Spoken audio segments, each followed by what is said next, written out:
नमस्कार, मैं कमलेश चौहान, आरोग्य विकास फाउंडेशन, न्यूरोथेरेपी सेंटर मुंबई से। आज हम बात करेंगे वेरिकोज वेन पे। ये वेरिकोज वेन क्या होती हैं? पहले हमें वेन के बारे में अगर पता होगा तो ही हम जान पाएंगे। तो वेन यानी शरीर के अंदर ब्लड को ले जाने वाली आर्टरी और वेन दो ये ट्यूब्स या नलियां होती हैं जिनको ब्लड वेसल कहते हैं, जिसमें से ब्लड जाता है। आर्टरी जो होती हैं वो लाल रंग की, क्योंकि उसमें प्योर ब्लड होता है। वो हार्ट से ब्लड को लेके पूरे शरीर को पहुंचाती हैं। और जो वेन है वो इम्प्योर ब्लड जो शरीर का है उसको लेके जाके हार्ट में पहुंचाती हैं, ताकि वो प्योर हो सके। तो इस प्रकार से ये वेन का पूरे शरीर में काम होता है। तो ये बिगड़ने का, वेरिकोज यानी क्या कि ये फूल जाती हैं। ये जो वेन्स होती हैं ये अपनी जितना डायमीटर है उससे ज़्यादा फूल जाती हैं, स्वेलिंग आ जाती है। और ये लूज होने के कारण इसके अंदर हर थोड़े थोड़े अंतर पे वॉल्व होते हैं।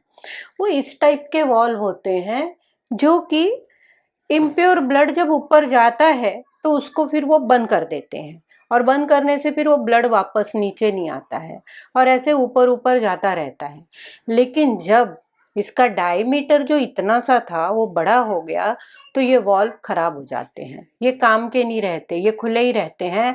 तो ब्लड जो ऊपर जाना चाहिए वो न जाके नीचे ही जमा होने लगता है, जिसके कारण फिर धीरे धीरे वो जब फूल जाती हैं नसें या वेन्स, तो उसके कारण दर्द होना शुरू होता है, पैरों में भारीपन रहता है, आगे जाके स्वेलिंग आने लगती है, फिर चलना फिरना मुश्किल हो जाता है, कई बार बैठना उठना मुश्किल हो जाता है। और ये अगर बढ़ जाए आगे तो इसके अंदर मतलब जो कलर है हमारी स्किन का वो चेंज होना शुरू हो जाता है, स्पेशली पैरों में। क्योंकि हाथों और पैरों की वेन लंबी होती हैं तो वहाँ पर ये वॉल्व ज़्यादा होते हैं और उसमें ही ज़्यादा ये प्रॉब्लम होता है। तो पैरों में कलर चेंज होना शुरू होता है, रेड स्पॉट, ब्लैक स्पॉट, क्योंकि वहाँ क्लॉट होने शुरू हो जाते हैं और धीरे धीरे ब्लड का सप्लाई कम होने लगता है या बंद भी हो जाता है। और आगे वाली अवस्था में जो ज़्यादा तकलीफ होने के बाद ये वेन इतनी फूल जाती है कि इसमें होल हो जाते हैं और जिनके कारण जख्म हो जाते हैं, जिनको हम वेरिकोज वेन के कारण जो वुंड है वो हो गए। और इसके ये जो ठीक नहीं होते हैं जल्दी और इसमें इन्फेक्शन हो गया तो फिर गैंग्रीन होने के भी चांस होते हैं।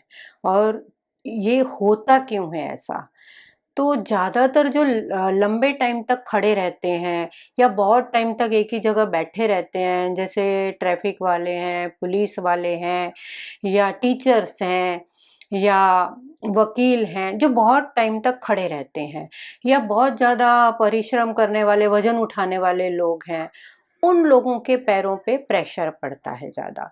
फिर बहुत ज़्यादा वेट जिनका ज़्यादा है उनके भी पैरों पे प्रेशर पड़ने से वेन में प्रॉब्लम आते हैं। लेडीज़ को, फीमेल में ज़्यादातर प्रेगनेंसी प्रेगनेंसी के अंदर ये प्रॉब्लम शुरू होता है और जैसे जैसे पेट का वेट बढ़ता है तो ये प्रॉब्लम बढ़ने लग जाते हैं और कभी कभी सीरियस प्रॉब्लम भी हो जाता है। तो इस प्रकार से ये कुछ हेरिडिटरी के कारण भी हो सकता है, कभी घर में अपने पहले वाले लोगों को है तो ये आगे के जीन्स में से अपने आप आ जाएगा। तो ये बहुत सारे इसके कारण होते हैं और ये कारण होने के कारण तकलीफ होती है। अब ये तकलीफ ठीक कैसे होगी, क्या होगा? तो इसमें हम क्या करते हैं कि कुछ डाइट और कुछ एक्सरसाइज, इन सब चीज़ों के कारण थोड़ा ये प्रिवेंशन यानी हम इससे बच सकते हैं। अगर हमें स्टार्टिंग स्टेज में पता चल जाए कि हमारे ऐसे पैरों में नीली नीली ये नसें होती हैं और ये नसें ऐसे रस्सी जैसी दिखने लगती हैं, ऊपर ऊपर स्किन के ऊपर ब्लूइश ब्लैकिश हरी हरी ऐसे दिखने लगती हैं। और दर्द भी होना धीरे धीरे शुरू होता है। स्टार्टिंग में दर्द नहीं होता, पर बाद में धीरे धीरे दर्द भी शुरू हो जाता है। तो शुरुआत से हमें पता चले तो हम इसमें सबसे अच्छी चीज़ है एक्सरसाइज। एक्सरसाइज में आप एक्सरसाइज कर सकते, योगा कर सकते हो, प्राणायाम कर सकते हो।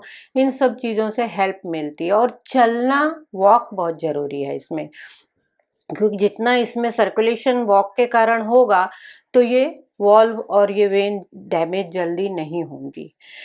इसके साथ साथ जो मोटापा है उसको आपको कम करना है।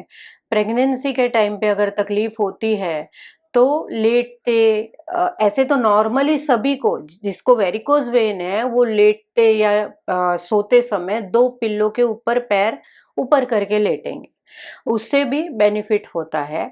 और प्रेगनेंसी में ये स्टॉकिंग लगा के पैरों में थोड़ा सा उनको पकड़ के रखती हैं। आजकल वो वेरिकोज वेन की स्टॉकिंग मिलती हैं, वो लगाने से थोड़ा फ़ायदा होता है। पैर ऊपर करके सोए रहने से फ़ायदा होता है। और इसमें थोड़ा सा डाइट पे और पानी पे भी ध्यान देना होता है। पानी ज़्यादा से ज़्यादा अच्छी तरह से पीने से इस ये जो वेन जो डैमेज हो रही हैं, जो कमज़ोर हो गई हैं, उनको थोड़ा फ़ायदा होता है। और वो सेल्स हैं जो उनको लुब्रिकेशन मिलता है। तो पानी की मिकदार बढ़ानी चाहिए और एसिडिटी कम होती है मेन, यानी जब एसिड की चीज़ें हम ज़्यादा खाते हैं, एसिडिटी बढ़ती है, तो ये जो वेन है वो फूलने शुरू हो जाती हैं। तो एसिड से रिलेटेड चीज़ें जैसे अ, हमें कार्बोहाइड्रेट्स वाली चीज़ें, शुगर वाली चीज़ें, तली हुई चीज़ें, या फिर क्या कहते हैं उसको, ये मतलब जो हैवी हो, जो खाने के अंदर हमारे पचे नहीं ठीक से, वो चीज़ें हमें अवॉइड करनी चाहिए। और फ्रूट्स, ड्राई फ्रूट्स या सब्जियां, हरी सब्जियां और जो सलाद वगैरह, ये हमारे डाइट में हमें बढ़ाना चाहिए। और पानी की मिकदार ज़्यादा रखनी चाहिए। ये चीज़ें, साथ में चलना फिरना, उन चीज़ों से ये हम इससे दूर रह सकते हैं। ऐसा नहीं कि हम ठीक ही हो जाएंगे पूरे, लेकिन ये चीज़ें लंबे टाइम तक हमें मदद कर सकती हैं। और ज़्यादा तकलीफ हो तो स्टॉकिंग या पट्टियाँ लगा के रखते हैं, उससे थोड़ा बहुत बेनिफिट होता है। और टाइट कपड़े ना पहने, हिल वाली सैंडल ना पहने, तो इसमें बेनिफिट होता है। और मतलब चलने में हिल नुकसान करती है। और खाने पीने में बदलाव करना, ये सब चीज़ें करने से इसमें थोड़ा बहुत राहत मिलती है।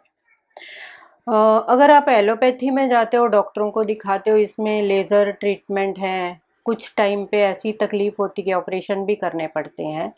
तो इस प्रकार से परमानेंट इलाज नहीं है, लेकिन टेम्परेरी बेनिफिट उसमें हो जाता है। अब हम न्यूरोथेरेपी में क्या करते हैं, ज़्यादातर हमने देखा कि ये एसिड की बीमारी है, तो न्यूरोथेरेपी में हम एसिड को कम करके एसिड अल्कलाइन का बैलेंस करते हैं। नव के लिए, वेन के लिए जो ज़रूरी चीज़ है, वेन के लिए फॉलिक एसिड, B12, वो बॉडी में एब्जॉर्ब हो, इसलिए वो ट्रीटमेंट देते हैं। और उसके साथ साथ ऑक्सीजन है, डाइजेशन की ट्रीटमेंट है और सर्कुलेशन ब्लड का, इन सब को हम बढ़ाते हैं।